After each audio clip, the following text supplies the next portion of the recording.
Salut à toutes, j'espère que vous allez bien. Écoutez, alors je fais cette vidéo parce que je sais pas si vous savez, mais apparemment le Festival de Cannes s'est déplacé au château de Versailles. Je sais pas s'il y en a certains qui sont déjà allés à Cannes au festival, parce qu'en fait les marches du festival elles sont toutes petites. On croirait que c'est immense quand on regarde à la télé, mais c'est tout petit en fait, c'est tout petit. Et là, franchement, à Versailles, Emmanuel Macron pour la venue de Vladimir Poutine a mis un tapis rouge. Waouh! Franchement, vertigineux. Hein. J'ai trouvé que c'était vertigineux, ce grand tapis rouge pour Vladimir Poutine et tout. Et en plus, il y avait des bruits qui couraient que Brigitte Macron ne serait sans doute pas aux côtés de son mari pour recevoir Vladimir Poutine afin de ne pas créer un incident diplomatique. Ouais, un incident diplomatique. Ouais. Parce qu'en fait, comme Vladimir Poutine, lui, est divorcé depuis 2013, il craignait que ça puisse quelque part le mettre mal à l'aise. Enfin, dans le protocole, ça rentrerait pas dans le protocole, quoi. Que ça ferait, franchement, on va où, quoi. On va où pour raconter des conneries comme ça, et combien ça a coûté tout ça, à votre avis? Quand on voit toute la garde qu'il y a eu tout autour, je vous dis pas les repas qu'ils ont dû faire après et tout, ça a dû coûter encore des milliers d'euros. Mais bon, ils s'en foutent, hein, parce que n'oubliez pas, c'est nous qui devons faire attention et c'est nous qui devons nous serrer la ceinture. Hein. Mais bordel, je trouve ça quand même lamentable de montrer ça à la télé. Aujourd'hui, on est en France, il y a des gens qui sont sans abri. Il y a des gens aujourd'hui, les restos du cœur, ils devraient plus exister. Je dis ça parce que ça fait mal de voir aujourd'hui que pour pouvoir manger, des gens sont obligés d'aller au resto du cœur pour se nourrir ou pour nourrir leur famille. Et il y en a qui n'y vont pas parce que justement ils ont honte, Mais eux, ils ont honte de rien. Par contre, ils ont franchement honte de rien. Quand on vous annonce tout ce qui est dépensé à l'Élysée pour tous ces petits messieurs, là, je dis bien ces petits messieurs parce que je les trouve franchement petits et je trouve qu'ils se foutent vraiment de notre gueule de plus en plus.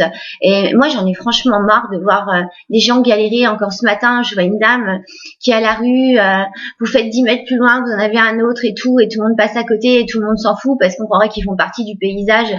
Mais enfin, mais c'est quoi ce monde pourri, c'est quoi ce monde de fou dans lequel on vit? Voilà, alors ça aussi c'est encore un coup de gueule parce qu'il y en a marre d'entendre des ramassis de conneries comme ça, c'est pas possible.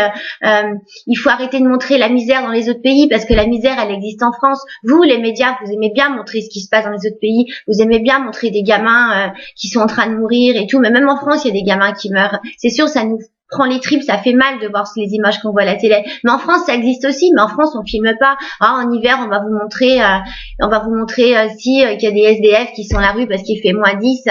Ça va passer 3-4 minutes à la télé. S'il y en a un qui décède, ça va passer 30 secondes et boum, on passe à autre chose. Pourquoi? Parce qu'ils s'en foutent. Ils en ont rien à cirer.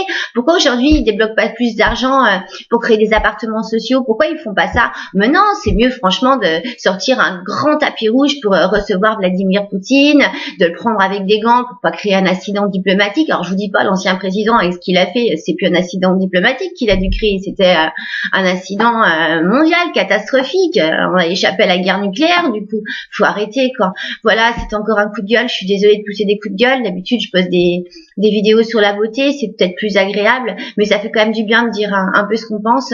Et en même temps, je voulais dire que je regarde beaucoup Monsieur Asselineau parce que je trouve que c'est quelqu'un qui c'est vraiment dommage qu'il ait eu si peu de voix, je comprends même pas, parce que moi je trouvais qu'il avait franchement de super bonnes idées et j'avais pas l'impression que c'était enfin bref, je pense toujours que c'est un grand monsieur et c'est bien dommage qu'il soit pas passé.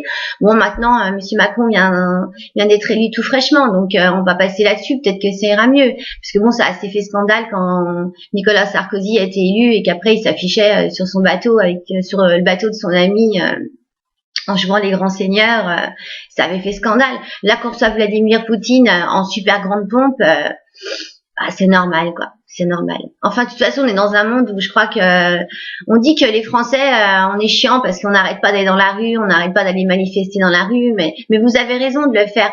Vous avez raison de le faire. Moi, je l'ai jamais fait et franchement, c'est nul parce que quand je vois tous ces gens qui se battent pour leur salaire, pour leur travail et tout, franchement chapeau. Je vous tire mon chapeau, c'est super bien ce que vous faites. Je suis désolée, je me suis pas super bien habillée aujourd'hui. j'avais envie de faire cette vidéo parce que quand j'ai vu ça aux infos, je me suis dit putain mais c'est pas possible quoi, c'est pas possible. Bon bah voilà, c'était juste mon petit coup de gueule. Écoutez, n'hésitez pas à vous abonner, n'hésitez pas vous aussi à partager vos coups de colère ou vos joies, peu importe. En tout cas, merci de m'avoir écouté. Abonnez-vous, ça me ferait super plaisir. Je vous dis à très bientôt. Et puis vous savez bien que j'aime toujours rester sur le petit mot de la fin. Restez zen, je vous embrasse et je vous dis à très bientôt.